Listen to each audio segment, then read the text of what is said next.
Hello, Kostishko on connection. I am trying to learn game design and game development, and some part of this learning may be interesting not only for game developers. One of parts like this, game analyzing. That's my first experience in English video making. My English is pretty bad, so please write a comment about my mistakes. I know the internet is a kind place, so I'm sure nobody will bully me if you already wrote something nasty, aren't you? Well, all we can speak about video games for hours and hours, but it actually doesn't seem like a work. Well, because mostly it really isn't. Of course, if you're not on YouTube.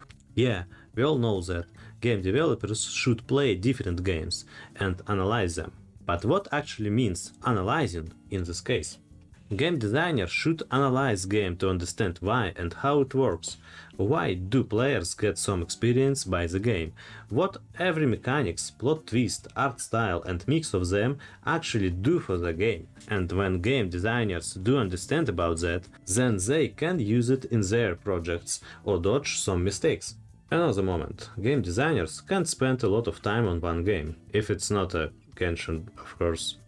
That's why there exist some methods which help to analyze systematically. One of them was described by Jesse Shell, who suggested dividing a game on 4 elements: mechanics, story, aesthetic, technology, and describe the parts and connection between them. With this method we cover all game. And also we have a template of analysis result before we started. Yes, that system is not only one, but well, it's just under my hand, so... Get on with it! Yes, get on with it! Well, sometimes I will analyze different games for training. I did it before, but on other language. Today I want to present to you my analysis of game Thea the Awakening and explain where I made mistakes in my analysis.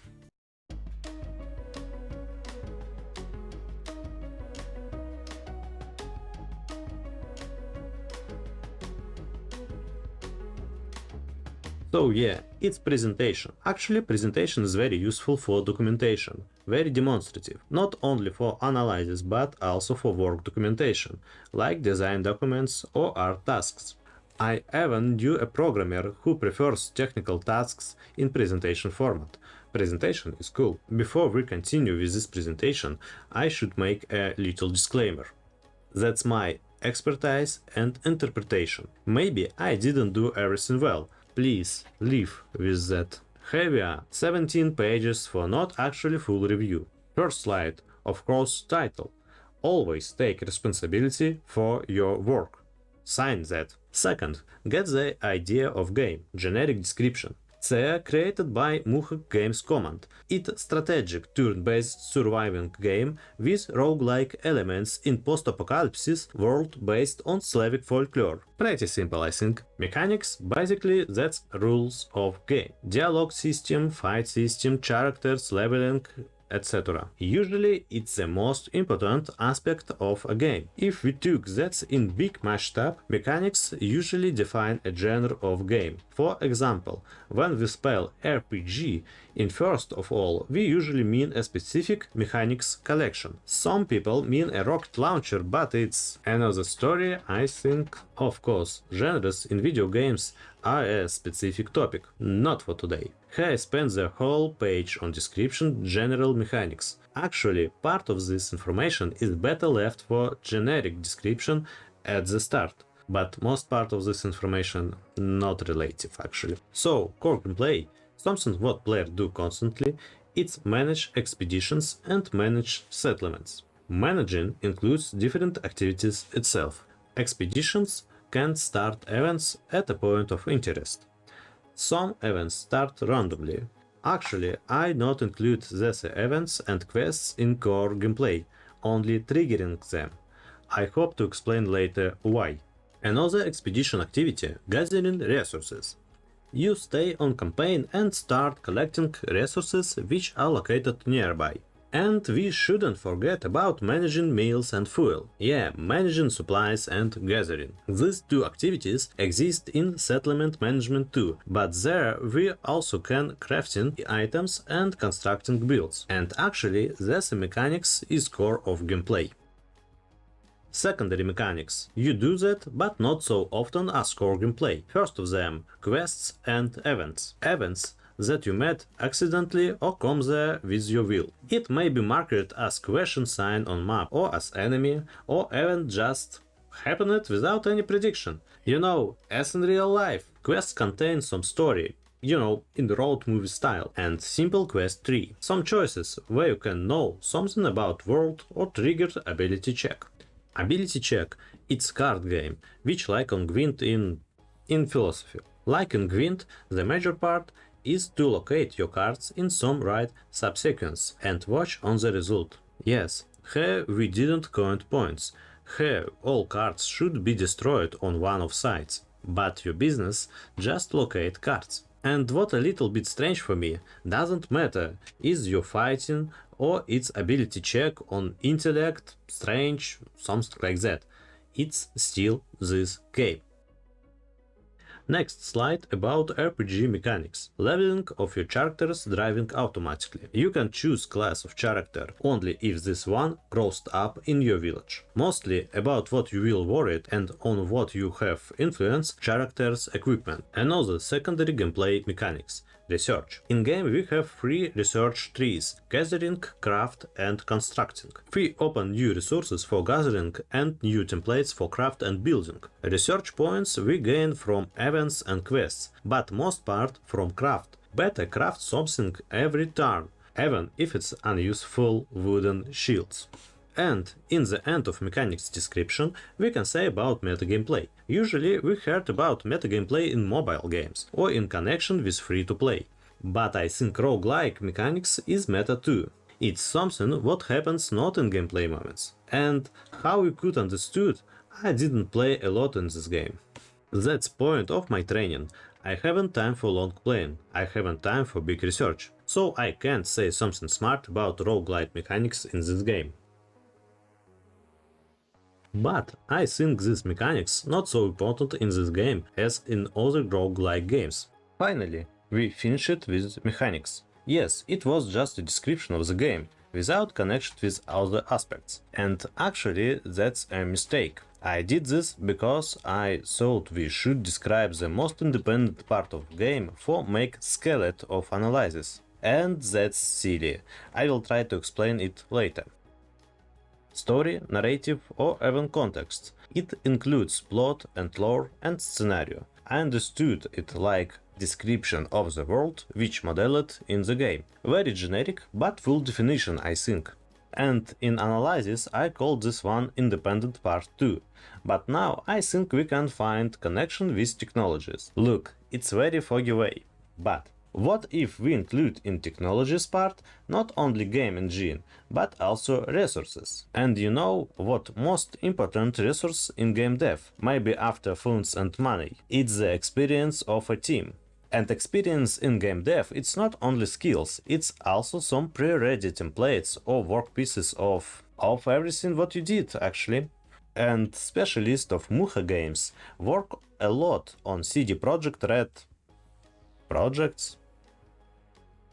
If we will look at technologies in this way, we can connect this context of Thea with it, because obviously this command has experience in work on fantasy projects with Slavic folklore.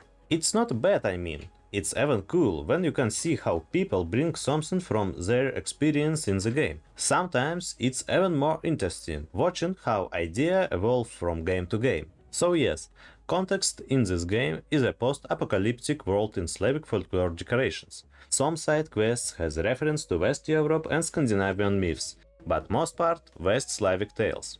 Also, we can say what some quests descriptions connected with mechanics. Tutorial quests, for example, present main activities for players. Okay, I include in context narrative mechanics. It can be included in the mechanics block, but I did as I did. So yes, all the lore and plot brings to us with big walls of text. Sometimes it has action voice, which is cool. And also we can read descriptions of items or builds. Sometimes they contain something about the world. Not as in Dark Souls, but something. I think we can say narrative mechanics limited by technology, gameplay mechanics, and resources. We always want to choose in what part of the game we save resources of time, funds, money, or even team skills. And when we can be wasteful. Narrative mechanics is very diverse. We can make dialogues between characters, we can use notes or diary, we can create cutscenes, a lot of them. But if we want to create cool cutscenes on game engine, we usually want to reuse assets, models, VFX from the game. But if your game is strategy, even turn-based strategy, well, we haven't a lot of assets like this. Models and VFX in strategy creates with little bit other targets than in adventures or FPS games. So you haven't ready assets, which will cool looking in cutscenes. Of course, it's not a strong rule and many beauty strategies exist with cutscenes, but here narrative mechanics are conditioned by technologies and gameplay mechanics, I think. If Schnutzutz... Wait a minute. Oh, I think I forgot to change my keyboard language. Aesthetic. It's how that all looks, sounds, explodes, lights, jumps and plays. In context and aesthetic analysis, very useful turns to culture and historical references. Most powerful part of art style is, well, art. Pictures in quests and events made in very illustration style, something what you can see in fairy tale books. Semi-realism but not detailized too much. I think the mood of the style, it's a fairy tale, very simple fantasy style.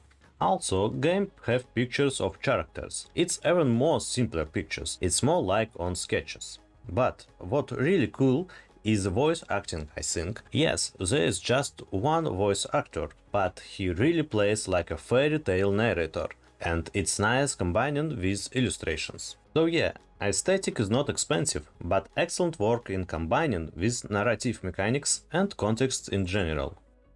Technology, it's usually boring stuff, but I try to investigate the story of the comment in this blog. Because, well, comment experience is important to understand why some things are made in specific ways. Or knowledge about used game engine can give a key to understanding some borders or strange solutions. And actually that's all. No, I wrote something about that. But all what was really interesting for me in technologies, I told before. People from this team work a lot on CD Projekt games, and for Thea they used Unity, best game engine in the world by Guanac Game Society Award 2014. Sorry, it's not actually real award, I'm so sorry. So next slide. Oh, the last one. Major impressions. It's interesting to exploring craft system. Crafting is really fun. You try different resources complexes for different item templates and look how changing stats or description or icon of items. It's nice, but you gain research point for crafting, so you better always craft something, even if you don't need anything. Texts and narrative system is not high level separately, but it's all done in one mood, like a fantasy or fairy tale book. So together it's worked just perfect.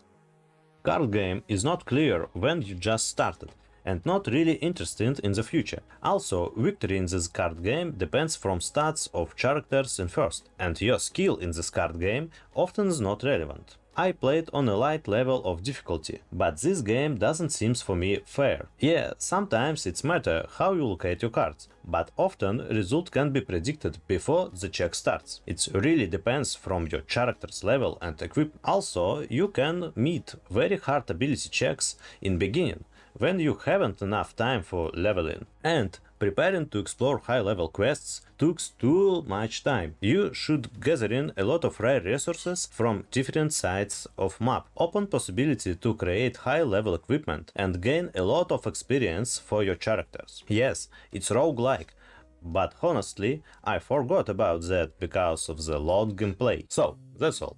That was an analysis of Thea the Awakening, and it has several problems as analysis. First big problem. I didn't use images in this presentation. Analysis should be convenient and visual.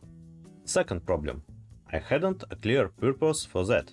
Did it just for training and tried to cover all game in one document. But in real work you should do analysis quickly and informative. And this analysis hasn't accents. Most games use 80% of familiar formulas and only 20% of something new. If usual player will meet something unfamiliar for him on every his step, he will have problem to involve in this game. But if he didn't meet new stuff at all, he would be bored. For most part of analyzing, we don't need describe familiar stuff too meticulously. It's not rationalize. And in future, I will setting goals of analysis, which they may be. For example, purpose from impression. Often you can formulate major impressions after playing a game. Something what you remember about your experience. And with these sentences, I can focus on specific parts of the game. Still go on the main blocks, mechanics, art style, context, technology, and connection between them.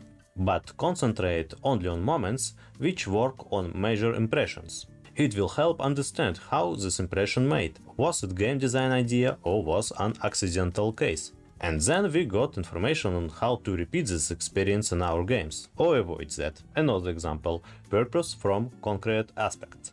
Other way, we tried to analyze influence of specific mechanics or style decision or something concrete. And then we shouldn't describe every part of the game, just connected with our interests. It will help us to understand this aspect clearly, why idea worked or why not worked. In which environment this part will work better or worse. This goal for analysis can help when we're not sure in our impressions. So yes, next analysis will be better, I think. This one was good for training, but not so informative. Well, thanks you for watching. Please subscribe and write a comments what you think about game analyzing or my English, for example, So that's all. Nice to see you.